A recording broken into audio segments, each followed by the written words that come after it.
How do you set boundaries with someone that has a high conflict personality, especially when you're scared?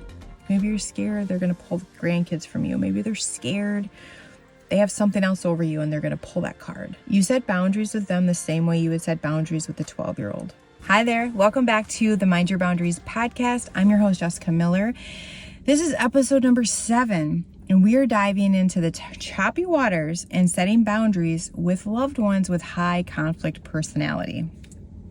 It's a lot, but today you're going to learn what is high conflict personality, the common traits, what not to do, how to diffuse or lower their defenses when you are trying to communicate with them, how to set boundaries with them, what else? And I have real life stories and scripts, of course, so grab a piece of paper and a pen because you're going to want to take notes. And if you do have a close loved one that you feel like, yeah, they're just running rampant over my life, this episode is going to be so helpful in terms of educating you on what you can expect from them and how to set boundaries. Let's get our fingers ready. And in the comments, I want you to tell me, how common do you believe high conflict personality is?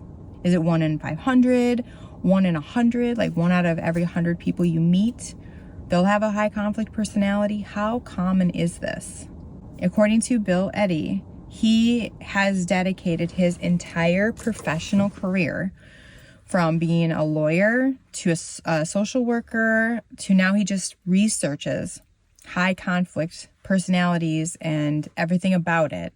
He says 1 out of 10 have a high conflict personality. Whenever I read a stat like that, I think, does it make sense? So I reflect back to my life, and just in my family alone, there's 2 out of 6 kids have high conflict personality. Every single person in my life that I could think of, when I'm just sitting here thinking, they have a high conflict personality in their life. And in the 10 years of my private practice work, I mean, maybe a handful of people haven't directly talked about a high conflict personality in their life. However, I would guess it's probably because that wasn't their focus. Like, that wasn't why they were in therapy. I want you to feel less alone, because having somebody with a high conflict personality and dealing with what they put us through, it's embarrassing. We feel like it's just us. We look on social media, everybody's with their families, with their adult kids, with their grandkids, on vacations, and it just seems like we're the only ones having to be up late into the night, managing text messages and phone calls telling us what a terrible person we are because we wouldn't watch grandkids because we have a colonoscopy the next day. Like, whatever it is, it just seems like I would never allow anyone to ever treat me like this, ever. If it wasn't my daughter, my spouse, maybe, my mother, my brother. Like, it's embarrassing what we tolerate. And so we don't talk about it. And I want you to know, with that stat, and just with my own experience, whether professionally or personally, just with people I know, it's very common. And you're not alone. This is going to be a really good talk about helping everybody have more empathy for high conflict personalities, and also encouraging you to raise your bar in terms of what you expect and how they treat you. So I'm not here to bash them, because they're our loved ones. Why would I do that? And I don't believe they're behaving this way on purpose. I do believe that they can have some control over their emotions. I'll explain that in a second. But I really firmly believe they don't like this conflict either. It just seems like it's always there. Like, there's always something, but they don't like it either. What is high conflict personality? It is somebody that always seems to have conflict with somebody. Whether it's the same person, like it's always their mother, or it could just be multiple people, but their homeostasis seems to involve some sort of drama. And I'm not saying that that's what they want. I'm just saying that's what seems to always be happening, is they always seem to have some sort of conflict. They don't compromise. They do not accept constructive criticism or feedback. They're very defensive, and they like to blame others. So more common traits for someone that has a high conflict personality: they have intense emotions. Intense, especially in relationships. They can't control their emotions. Can't control. I will challenge this a bit, and I have some examples. Typically they'll have an intense fear of abandonment. They have really low self-esteem. Some of you might think, really? They don't ever accept feedback. They don't come across that way. Yes, they have a shattered sense of self. And so their self-esteem is not good. They're very defensive if you disagree with them. They're super sensitive to slights. Like very, very, very sensitive. That's why you always feel like you're walking on eggshells, because they're ready to pounce. Like you can just feel it. They're ready to have those gotcha moments. And you're just like, oh my God, I didn't mean to hurt your feelings. It's also difficult for them to stay on topic when you guys are fighting. You might be arguing about not being able to watch the grandkids because you have a colonoscopy appointment or you are required to be at the church choir. And they are just throwing insults at what a bad grandma you are and how you're never there for them. And then in the next breath, it's just like 5 years ago when you were putting away the Thanksgiving turkey and you blah, blah, blah. It's like, what? Like, how did we get way over here? So it's very difficult for them, just like a 12-year-old. When you'll hear me reference a 12-year-old as like the basis, because there's a lot of similarities in the way that a 12-year-old handles emotions, and they're able to, or unable, it just kind of spews out of them and it's jumbled. It's just all thrown at you when a 12-year-old gets upset. It's very similar. Now that I've explained the common characteristics, the common traits, why don't you drop just a hand if you feel safe enough? Because I don't know if your family members on YouTube and they happen to find this video, but maybe just do the hand emoji. If you know somebody in your life, or you have somebody in your life with a high conflict personality, just drop the hand emoji wave like me. What causes high conflict personality? 3 main things: genetics, trauma, and mental illness.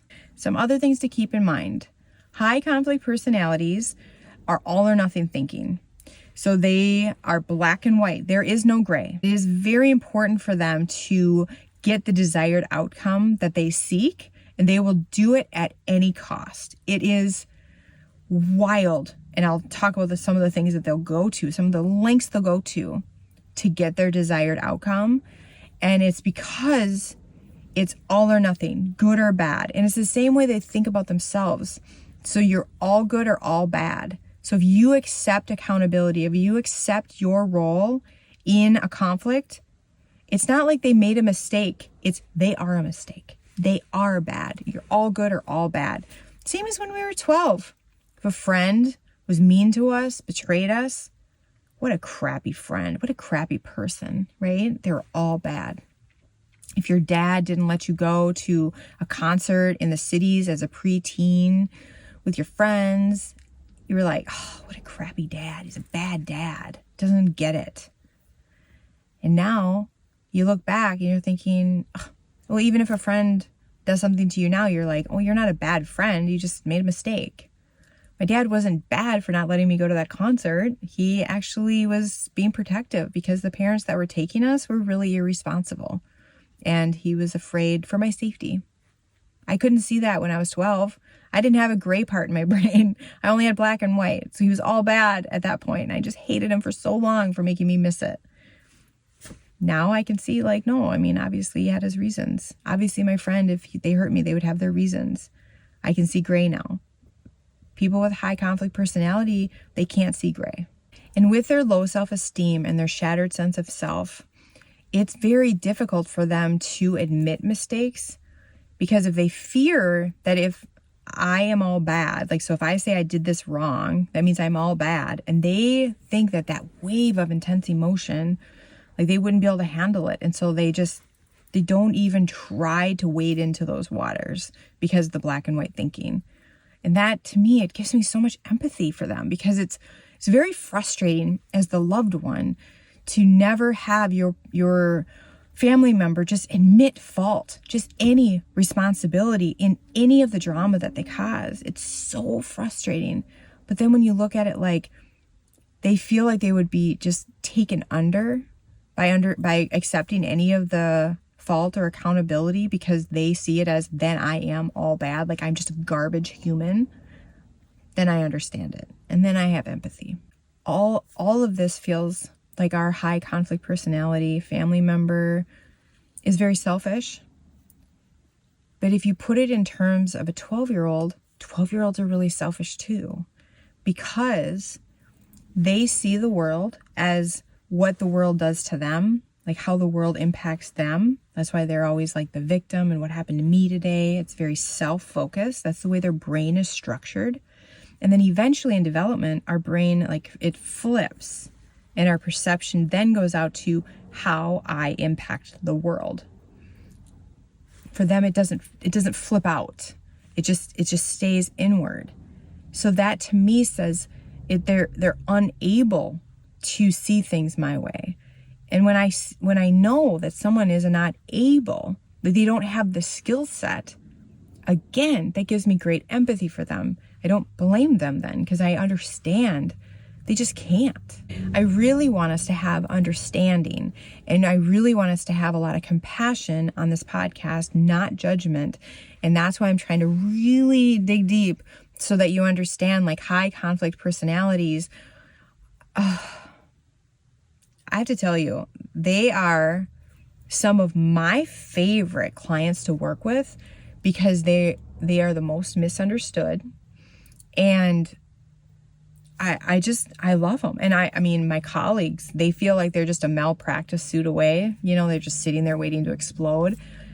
And I feel different. I hold them in such tender regard, and I have high expectations for them. During an intake, I can sense right away, like in the first 15 minutes, if that, I can tell if I'm with a high conflict personality type person. And I will set the expectations right then and there, letting them know these are my expectations of treatment and this is how I hold the line. And they will tell me because they want me to like them. They want to be accepted. They'll tell me, I can't control my rage. I can't control when I get upset, the things that I say. So I want to respect your rules, but I can't.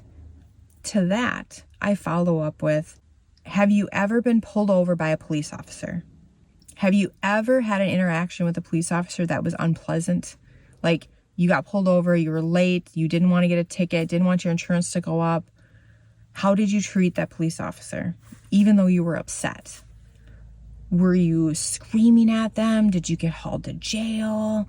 Like, have you been in prison because you just can't control yourself? The answer is 100% no. And then I tell them, you haven't been giving yourself enough credit your whole life. You do have more control than you realize. And I know that you can treat me with respect because I know you're capable. And that's how we will operate because you can do it. And from this moment on, now that you're aware that you have this capability, this is only going to get better for you in your life. I wanted to tell you that so that all the moms out there, all the daughters out there that feel like, oh, they just can't help it. And we tell ourselves that to stay in relationship because if someone mistreats us so much, if we feel like they're doing it intentionally, we'll start to hate them. We can't hate our children. We can't hate our moms, right? Or dads. But we will start to really dislike them strongly if we don't tell ourselves a reason or a lie saying they can't help it. So that's why they do it. So I understand why we tell ourselves that. And now we have to start telling ourselves something different so that we raise our level of expectation so that we receive better treatment and they feel better about themselves. I'm telling you, they don't like the way they treat you. They feel horrible shame, which then goes back to reinforce their poor sense of self. High conflict personalities will go to great lengths to prove their point and to get their or achieve their desired outcome, like I mentioned. They will lie. They will create fake accounts on social media to agree with their posts so then they can say, hey, Everybody else agrees with me. Look at what they all are commenting. They will spread rumors about you. They will say absolutely god-awful things to you in a fight, like horrible things that you would never say when you're not fighting and that they don't mean, but they'll say it. They'll tell everybody that they can how horrible you are to try to get them on your team or on their team, and they are consumed with trying to achieve their desired outcome in the conflict. It would be awful to go through the world like this. It'd be awful to feel like you have to go to all these extents, like to this extent, to prove your point. Awful and time consuming. And to that, we should have a lot of empathy. Engaging with a high conflict personality can be exhausting, scary, and it can hurt our mental health if we don't have boundaries. That's why we need them. Here's what you do not do with someone that has a high conflict personality. You don't tell them, I listened to this podcast and I figured out what's wrong with you. You have a high conflict personality. Don't do that. Nobody wants to get labeled. You don't like to get labeled. I sure don't like to get labeled. I don't even like to get labeled when I'm hormonal. Oh, seems like it's that time of the month. Oh, are you PMSing? I wonder if you're on your period. Like, my poor husband. Don't say any of these three things. Just love me more. That's what I tell them. Just love me more. Nobody likes to be labeled, so don't tell them this is what's wrong with you. Don't argue details. They will win every time. I'm telling you, it's like they have a machine gun loaded up with every time you've hurt their feelings, and you didn't even realize it, they have it loaded up in a magazine, and they could go forever, all day and all night, and just shoot. And it's just like, holy crap. It's so overwhelming. Like, it's so overwhelming. You will never win on that. What you do, though, is you show empathy. You show empathy and you say, I hear that you're hurting and I want to help. And then you present two concrete solutions, but you stay away from the details. So every time, so if they're talking about you not watching the kids because of your colonoscopy appointment, you can just say, I hear that you're hurt by this and I want to help. We can either ask your dad or X. So you just say I hear you. And then, so if they're talking about the colonoscopy appointment and how terrible you are and how you don't care about them and you're a terrible grandma, and then they all slam you right back into 5 years ago with putting the turkey away, and you did this to them at 8 o'clock at night with the Ziploc bag and made them feel so stupid in front of their aunt. You're just like, oh my God.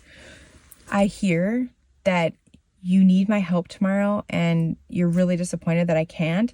Here's two options that we could try so that you can have childcare because I can't cancel my appointment. So you don't go into the details. You stick with, I hear you, I want to help, and here are two concrete solutions. They will win every time, wrapping you in a web of details, and it never works. Never, ever, ever say I don't even think I put away the turkey. Oh my God. The details will fail. It will bury you every single time. So just show empathy, present two concrete solutions or options as a solution, and see if you can help that way. Much like you would help a 12-year-old solve a problem. Maybe they have something going on with a paper or an assignment. Okay, well, I can definitely tell you're overwhelmed and stressed out and you feel like the world is ending and this sucks. And here are two things we can do about it. Just present two concrete solutions for them. How do you set boundaries with someone that has a high conflict personality? Especially when you're scared. Maybe you're scared they're going to pull the grandkids from you. Maybe they're scared they have something else over you and they're going to pull that card. How do you set boundaries with them? You set boundaries with them the same way you would set boundaries with a 12-year-old. I'm not saying that to be demeaning at all. I'm saying that to provide you with perspective in terms of what you would allow from a 12-year-old versus a 43-year-old. It's the same thing. So would you allow a 12-year-old to text you nonstop, insults, and call you and hang up, or be out in public and cause a scene, or be in your home where they don't live and make you feel like a garbage human being? Would you allow that treatment from a 12-year-old? Absolutely not. You would put them on pause. You would temporarily block their number. You would ask them to leave. You would remove yourself from the situation. And if they're a 12-year-old, they get a consequence, right? You are grounded. But you have to look at it like this is a 12-year-old having a temper tantrum. And this is what I would do. I would model healthy boundaries because they are unable to stop the spewing. So I'm going to put them on pause because they are unable to. And this is how I will model it for them. I am their gutter guards because they're 12. Even though they present and they look like 43-year-olds, think about it as how would I behave if this was a 12-year-old? Let's go through a couple examples so you understand. If they're texting you like just really bad things, you can let them know, I'm going to temporarily block you right now because this is really hurting me and I don't deserve to be treated this way. I will not be treated this way. And then you temporarily block them and you just periodically check to see if they're done, if they've settled down. Same with the phone calls. If they're calling you and you say, I will not be treated or talked to with this disrespect, I am hanging up now and we can try to talk again tomorrow. Done. If you are in public and they are talking to you with disrespect, you can say, I hear that you're hurting right now and I want to help, but you have to do it in a respectful manner or I am going to pay my bill and get up and leave. And how you hold the line is you actually do temporarily block. You actually do hang up the phone and talk tomorrow. And you actually do get up and pay your bill and walk out. If they're at your home and you want them to leave and they won't leave, you can remove yourself from the situation or you can add a third party. You can leave or you can have a neighbor come over, a family or friend come over to relieve the tension. The last resort, and this would only have to happen once for them to realize you're freaking serious, you can call the cops. You can call the cops and just say, I need help removing someone from my home. Yes, you're probably thinking, oh, they would never forgive me. And yeah, you're looking at it like, what am I doing to them? What are they doing to you? I'm telling you, it would be the last and only time you would ever have to do that. A boundary is to keep you safe, balanced, and to strengthen your relationships. It always begins and ends with you, especially with a 12-year-old, especially with someone with a high conflict personality. It's up to you to change your behavior to protect yourself. So you need to stay calm, firm, and consistent. Just like a 12-year-old, you cannot set a boundary 1 week, skip it for a couple weeks, and then reset it. That's not a boundary. That's lazy parenting. You need to set the boundary and you need to stay consistent because just like that 12-year-old, they're going to try to poke and poke and push and push and push and push and see, is this boundary real? And you need to stay consistent 100% of the time. Let's go through some real life scenarios, some real life stories so that you understand how some people have successfully put up boundaries with their family members and how they're doing now. Sandy came in to see me after decades of trying to live a life with her daughter that was just out of control. She basically owned Sandy, owned her time. She used her for daycare, used her for money, and used her just as her verbal punching bag whenever she had a bad day. And Sandy came in with anxiety, depression, wasn't sleeping, and she needed to have tools. She wanted to have tools because she's like, I just don't think I'm communicating right with my daughter and I need some help with that. It took a long time for her to gain the gumption and the courage to set a boundary with her. And the first one we set was around her time. Sandy loved being with other people, her friends, her church. She had other children and other grandchildren. She missed out on all their events because she was always trying to keep peace with her one daughter that had a high conflict personality. We set up a schedule when she would be open to babysit. And she finally gave it to her daughter. Her daughter escalated, did not like any sort of limits. And it was really rough for a while. But Sandy stayed with it. She held firm. One time her daughter showed up unannounced on a day she knew her mom had breakfast with her girlfriends planned. She showed up right when her mom should be leaving and said, I need you to watch the kids. I have this extremely important meeting. And what Sandy did to hold the line, which she did very well, she grabbed her purse, grabbed her keys, and she walked out to her car. And she said, I'm so sorry. This is not a scheduled day. I have plans and, If it was a scheduled day, I would help you. Here are the other options that I put on the schedule that you could call. And I hope you can find somebody else. She took off, went to the cafe. Once she got there, and she could hear her phone vibrating the entire time, the entire drive. She got there, she could see all the missed calls, all the texts. She did not look at them. That was a personal boundary. And she hit temporarily. She blocked her number. 2 days later, her daughter just texts her out of the blue, asks her if she could watch the kids. It was a scheduled day that Sandy was open. And she's like, of course. Comes over, drops kids off. Nothing was ever said about that behavior. She just followed it. But this is going to be Sandy's life. She will always have to hold the line. And it will explode, and then it will come back around. And that will be her job in order for her to have a life outside of this one daughter, when she has other children, other grandchildren. In order for her to be able to live a life, this is going to be her job, which is holding the line. She also set a boundary of the way she treated her, told her that you will not talk to me with such disdain and disrespect. I will end the conversation or remove myself from the situation. And she does the same things. Temporarily blocks her, leaves the lunch, whatever, or asks her to leave her house. And that is how Sandy set that up. And to my knowledge, she's living a good life and making sure she's experiencing lots of memories with everyone in her family, not just the one daughter. Ashley was married to John, and John had a mom that consumed the majority of his time. If he wasn't over there building a deck, he was on the phone listening to her complain about coworkers that were slighting her. It was a lot. And Ashley felt so bad for John. So she came in and wanted to know, can I set some boundaries with my mother-in-law? Because not only is he always over there fixing her house, now our house is falling apart, but also she's interrupting family time. Like, we'll have plans for the day to go out on an adventure, and she'll call and everything stops. And she wanted to know, can I set some boundaries there? And I said, well, you can't change her behavior. The boundaries would have to come from John. But what you can do is you can decide how much your mother-in-law's behavior gets to impact your life and your home.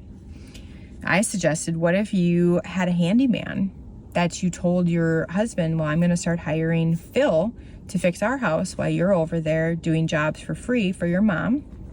Also, if your mom calls and interrupts family time, we're going to continue on with our day. Let me tell you, it only took a couple times for Phil to come over. It only took one time for their family to leave on an adventure, and John was stuck at home in the driveway talking to his mom. And that's when John set some boundaries with his mom. Daniel had a sister that always had a lot of drama going on with their mom. And she would call him and vent and dump on Daniel. And this was fine for a very long time, until Daniel started to realize she was spinning a lot of lies. And he didn't like that. So he started distancing himself from her. And as soon as she felt that, she felt slighted by Daniel. And then her wrath went on him. She went on the attack, verbally, texting, social media. She would put these long posts. She started texting their daughter that was 17. It was wild. And so they came in to try to see what they could do about this situation. And very quickly, I asked if anyone in their family had ever gave his sister a consequence for her outburst, for acting this way. And he couldn't remember a time of anybody just sitting her down and saying, knock it off. And the other layer of this is he had a business in town. So the social media posts and commenting on his stuff for his business, his friend suggested you should do a cease and desist to get her to at least stop on your business. There's obviously a lot of cons of getting a legal team involved in family matters. They did decide to proceed with that. They sent the letter. They also decided, because I asked him, what do you do with all the content that she posts on social media? What do you do with the texts and the phone calls? And he's like, I listen to it all. I read it all. I don't respond. And I'm like, why do you do that? And he's like, I don't know. I just feel like I should know what's going on or what's being said about me. And I suggested an alternative. What if you didn't do that? What if you blocked her? You didn't see the content. How would that impact your mental health? And they both agreed that would help. So they blocked her on all their family phones, on social media. And this went on for about 5 years. 5 months. And they'd already set boundaries in place in their, as a couple, like, this is what we're going to do should our families reunite. And so when they did reunite, they made sure she knew, like, we will not be the dumping ground for drama. We will also not be talked to in a demeaning way. Like, you will not show us this level of disrespect again. That was said. Peace was made. I reached out to ask for consent to share this story because this happened over 8 years ago. And in the longer than 8 years, he has never been disrespected once by his sister in that time. Isn't that interesting? So everybody in the family would say she could not help it. He's the only one that stood up for her, and he's never been disrespected since then. And the drama still continues, but he is not a part of it, and he doesn't experience any of the wrath ever since. He's like, sit down, time out. We're not taking this. I think that's like really affirming. Okay, that is all I have today. I hope that you learned what makes up a high, or, like, what qualifies a high conflict personality. They often blame people. They're the victim. They often have drama, or always have drama going on. And then how to kind of diffuse the situation a little bit so you can have a conversation by saying, I hear that you're hurting. I'm here to help. And then provide 2 concrete solutions. Do not get wrapped up in the details. Also, do not tell them they have a high conflict personality. And how necessary boundaries are. And remember, a boundary is meant to keep you safe, balanced, and strengthen your relationships. It begins and ends with you. And when you set boundaries with a high conflict personality, it's all about you holding the line, because they will not. It's you putting in the gutter guards. It's you holding the line on repeat, because you deserve to have a life that you love. You deserve to have time with other family members. You do not deserve to be treated this way. And I hope you watch this podcast again and again and again until you feel confident enough to set some boundaries, because you do deserve more. And it's really helpful when you are dealing with a high conflict personality and they are very close to you, like a child or a mother, to have professional help. It's truly invaluable. So don't be afraid to reach out and hire a licensed professional to figuratively hold your hand through this process. I hope you found this helpful, and until next time, make sure you mind your boundaries.